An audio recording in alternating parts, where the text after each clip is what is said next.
কোরআনুল কারীমের এই সূরা আনআমের 4টি আয়াত, 161 নম্বর আয়াত। দেখেন আয়াতটার শুরুতে একটা কথা, সেটা হলো নবী সাল্লাল্লাহু আলাইহি ওয়াসাল্লাম, অল্প কথায় বুঝবেন, নবীজি যখন মক্কায় ইসলাম প্রচার শুরু করছেন আল্লাহর হুকুমে 40 বছর বয়সে, তখন আল্লাহর নবী সাল্লাল্লাহু আলাইহি ওয়াসাল্লাম যখন ইসলামের দাওয়াত দিচ্ছিলেন, কোরআনের দাওয়াত, ঈমানের দাওয়াত, তখন এই মক্কায় যারা কুরাইশ কাফের ছিল তারা মূলত মূর্তি পূজক ছিল, কি বলে, কিন্তু তাদের একটা দাবি ছিল যে আমরা মূর্তি পূজা করলে কি হইব, আমরা হইলাম ইব্রাহিম নবীর অনুসারী, নাউজুবিল্লাহ। এটা তারা নিজেদেরকে দাবি করত, আমরা মিল্লাতে ইব্রাহিম, আমরা ইব্রাহিমের অনুসারী। তৎকালীন সময়ে যারা ইয়াহুদি ছিল, ইয়াহুদি মুসা নবীর অনুসারী, তারাও নবীর অনুসরণকে একেবারে বিকৃত করে শেষ পর্যন্ত একজন নবী আছে বনি ইসরাইলের, ওজায়ের আলাইহিস সালাম, ওজায়ের, তারা আল্লাহর নাফরমানি করতে করতে শেষ পর্যন্ত ওজায়ের নামের এই নবীকে আল্লাহর পুত্র সাব্যস্ত করছে। এরপরেও, এত বড় শিরিকের পরেও তারাও বলতো আমরা ইব্রাহিম নবীর অনুসারী, নাউজুবিল্লাহ। এরপরে ছিল খ্রিস্টান। ভাইয়া এই কদ্দুর বইয়া শোনো না ভাই, বেশিক্ষণ লাগতো না, আমরা বাইর যাবো, আমরা বাইর যাই না, বহ না ভাই, বহ, যে কদ্দুরে শুনলা বইয়েই শুনলা, ফায়দা ভালো। আসলে এটা একটা গুরুত্বপূর্ণ মাসআলা, যে মনে রাখবেন কোরআন সুন্নাহর কথা জুতা পায়ে দিয়া, জুতা পা থাকা অবস্থায় শোনা আদবের খেলাফ। এটা একটা গুরুত্বপূর্ণ মূলনীতি। এই জন্য পৃথিবীর কোনো, আমাদের সারা পৃথিবীতে যত নুরানি হাফিজি মাদ্রাসা আল্লাহর কোরআন পড়ায়, কোনোখানে দেখছেন নি চেয়ার টেবিলে বইয়া পড়ায় না, বসে সমান জায়গায়। এটা আদব। মুসা নবীকে আল্লাহ তাআলা তুর পাহাড়ে বলছেন আমি তোমার সাথে কথা বলবো, আমার ওয়াহি হবে এখন তোমার উপরে, এই জন্য আগেই তুমি ফাখলা না আলাইক, জুতা খোলো, জুতা খোলো। তাফসীরের মধ্যে আছে মুসা নবীকে আল্লাহ যখন জুতা খুলতে বলছে তুর পাহাড়ে, ওই সময় অন্ধকার ছিল, প্রচন্ড ঠান্ডা ছিল, পায়ের তলে বরফ ছিল, বরফ। এমন অবস্থায় আপনার জুতা খোলার কথা না, বরং আরো কওনের কথা ছিল যে মৌজা আসেনি সাও, মৌজা থাকলে ফেলল, সাত দূর থাকলে সাত দূর বান্ধব ফাও। এত শীত ছিল, শীতে উনার বিবি কাঁপতেছিল নিচে। এ কারণে উনি আইছিল মূলত আগুনের লাগা, শীত কমানোর জন্য। কথা বুঝছেন? সেখানে আল্লাহ তাআলা বলছে মুসা আমি তোমার সাথে কথা বলবো, আমি ওয়াহি করব, এখন ওয়াহি আমার কথা, কাজে আগে জুতা খুলো, জুতা খুলে বসো। এই জন্য জুতা খুলে আল্লাহর কথা শোনা এটা আদব, সুবহানাল্লাহ। এই জন্য বরকত হয়। এই জন্য বললাম আর কি, যে বসো ভাই, অল্প হোক, 10-15 মিনিটই শুনলেন, যার যদ্দূর ভাল লাগলো উনি এর দূরে শুনলেন, কিন্তু এতে ফায়দা হয় বেশি। কথা বুঝছেন? আচ্ছা, তো ঈসা আলাইহিস সালামের অনুসারী যারা, তারাও ছিল খ্রিস্টান, নাসারা। তারা আল্লাহর নাফরমানি করতে করতে তারাও আয়েশা ঈসা নবীকে আল্লাহর ফুত বানায় লেছে, নাউজুবিল্লাহ। এরপরেও, এত বড় শিরিকের পরেও তারা বলতো আমরা ইব্রাহিমের অনুসারী, নাউজুবিল্লাহ। ইব্রাহিম আলাইহিস সালাম ছিলেন এমন একজন নবী যাকে আল্লাহ তাআলা এমন মর্যাদা দিয়েছেন যে পৃথিবীর সব ধর্মাবলম্বীরা নিজেদের বিকৃতির পরেও নিজেরা দাবি করত আমরা ইব্রাহিমের অনুসারী, আমরাই সঠিক রাস্তায় আছি। তো আল্লাহ তাআলা তখন নবীজি সাল্লাল্লাহু আলাইহি ওয়াসাল্লামকে বলেন, বন্ধু আপনি এই সবগুলো নাফরমান, একদল উজাইরকে আল্লাহর পুত বানাইছে, একদল ঈসাকে আল্লাহর পুত্র বানাইছে, আর এই মক্কাবাসী অসংখ্য দেবতাকে আল্লাহর সাথে সুপারিশকারী বানায় দিছে। নাউজুবিল্লাহ। মক্কার কুরাইশরা আল্লাহর ফুত কইতো না, কিন্তু দেবতারে বলতো যে আমাদের যত কথাবার্তা, আমরা আল্লাহর সাথে কথা বলা সম্ভব না, আমাদের এই অনুমতি নাই। দেবতাই কথা বলে, দেবতাই আমাদের ভালো মন্দ সুখ দুঃখ আল্লাহ থেকে আইনা দেয়, আমরা এই জন্য দেবতার পূজা করি। হিসাবটা বুঝছেননি আপনি কথাটা? দেবতার পূজা কেন করে? মূর্তির পূজা, যে এরাই মূলত আল্লাহর সাথে, আমরা সাধারণ মানুষের কথা বলার কোনো অনুমতি নাই, আমরা সাধারণ, আমরা পারতাম না বুঝাইতাম, বা আমরার অনুমতিই নাই, এই জন্য দেবতা করে আমরা ধরছি, তারার পূজা করে তারারে খুশি করলে তারাই আল্লাহর সাথে আমগরে কথাবার্তা কইয়া পার করে দেবে।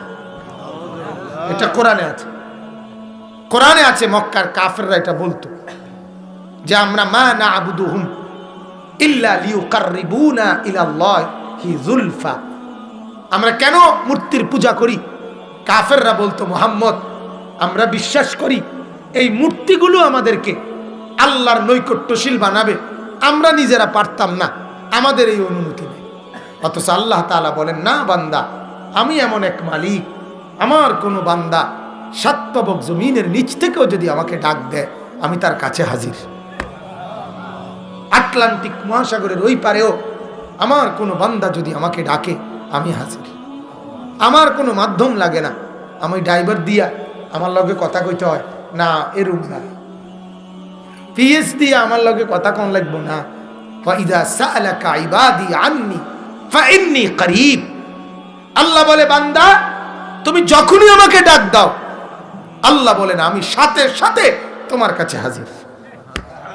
তুমি বলবা আল্লাহ, আল্লাহ বলবে লাব্বাইক ইয়া আবদি, আমার বান্দা আমি হাজির, বলো কি চাও? তো বান্দা বলে সুবহানাল্লাহ, আল্লাহ বলে বলো না কি চাও? আবার বলে আলহামদুলিল্লাহ, আল্লাহ বলে বলো না কি চাও? আল্লাহ আবার বলে আল্লাহু আকবার, মাওলা বলে আবার বলে কি চাও? লা ইলাহা ইল্লাল্লাহ, আল্লাহ বলে বলো না বান্দা কি চাও? বান্দা কেবল জিকির করে, আল্লাহ বলে বান্দা বলো না কি দরকার, কি দরকার? বান্দা শুধু আল্লাহ বলেন, আল্লাহ আল্লাহ আল্লাহ আল্লাহ আল্লাহ আল্লাহ, সুবহানাল্লাহ, আলহামদুলিল্লাহ, আল্লাহু আকবার, লা ইলাহা ইল্লাল্লাহ, সুবহানাল্লাহ, আলহামদুলিল্লাহ, আল্লাহু আকবার, লা ইলাহা ইল্লাল্লাহ। তুমি বান্দা আমার ডাইকা বড় মজা পাইছো, এই জন্য কেবল আমার ডাকছো। ঠিক আছে বান্দা, তুমি আমাকে ডাকতে থাকো, আমি মাওলা তোমাকে দিতে থাকি। তুমি ডাকো, আমি দেব, কিছু আর বলতে হবে না। তোমার কি লাগবে না লাগবে আমি জানি, জানে কি না? মাওলা বলে বিবি তোমার অসুস্থ, আমি তো এটা জানি। ছেলেটা বিদেশে অসুবিধায় আছে, আমি তো এটা জানি। আমি জানা ছাড়া কিছু তো নাই, আছে কিনা বলেন? মা তাসকুতু মিন ওয়ারাকাতিন ইল্লা ইয়ালামুহা, আল্লাহ বলে বান্দা জমিনের কোথাও একটা পাতাও পড়ে না যেটা আমি জানি না। এমন একটা পাতাও নাই, এমন একটা পাতা নাই, এমন একটা আওয়াজ নাই, এমন একটা সারা শব্দ নাই যেটা আমি শুনি না, আমি দেখি না। মাওলা দেখে না কি কি, আল্লাহ শোনে না কি কি? আলাম ইয়ালাম বিআন্নাল্লাহা ইয়ারা, আল্লাহ বলে বান্দা জানো কিনা তুমি, আমি কিন্তু সারাক্ষণ তোমাকে দেখি। যুবক নওজোয়ান ছেলেরা, বাপ তোমাদেরকে বলি, মাওলা কিন্তু সারাক্ষণ দেখে। রাত 2টায় তুমি যে মোবাইলে ছবি দেখছো, মা দেখে না, বাবা দেখে না, বন্ধু দেখে না, পাড়া পড়শি দেখে না, আল্লাহ চিৎকার করে ডাক দিয়ে বলে, বান্দা আমি জেগে আছি, আমি দেখছি বান্দা, আমি তাকায় আছি, আমি ঘুমাই নাই, আমি ঘুমাই নাই, আমি ঘুমাই নাই, আমি ঘুমাই নাই, আমি তো জেগে আছি বান্দা, ছেড়ে দাও না ফরমানি যুবক। হায় হায়, সেজদা ছাড়া কেমনে ঘুমাইবা? বলো না বাজান, এশার নামাজ যারা পড়লা না, আজ রাত কেমনে ঘুমাইবা? যদি এই ঘুম না ভাঙে, যদি এই চোখ আর না মেলে, হ্যাঁ